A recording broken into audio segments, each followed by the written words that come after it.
Good afternoon. I'm John Talbot of Tramonto Circuits.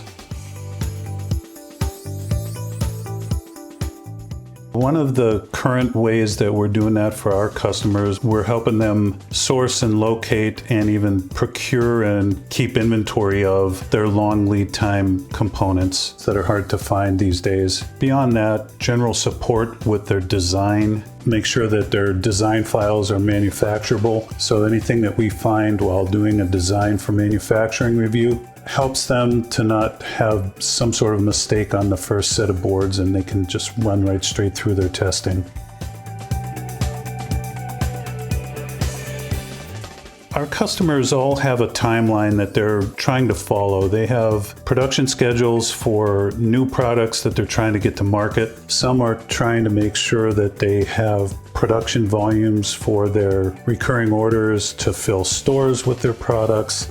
Whatever the case may be, anything that comes late to them and delays their schedule costs them money. Not only their bottom line, but it affects their engineering crew, it affects their testing crew, it affects their assembly crew. It makes the sales crew and the marketing crew endure a little bit of stress. So on-time delivery for Tramonto Circuits from day one has been a priority. It's not just lately. Historically, an 80 to 85% on-time delivery for boards that you're building regularly, recurring orders we call them, and for new parts or new products, 70% was considered a good on-time delivery. Tramonto Circuits, on the other hand, runs overall, recurring and new, between 98 and 99.5% year after year.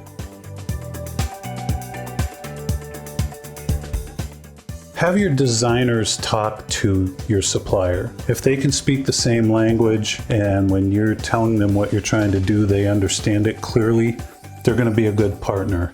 For assembly partners, it's a little different. Then you should be having your production people talk with them. Make sure they understand how this product is supposed to come to the customer so that you can feel comfortable that these people really do understand what you're trying to do. Ask questions that weed that out. You know how to do it, how have you done it in the past? And make sure you get some intelligent answers from them. Once you can get to that point, you know you have a strong partner.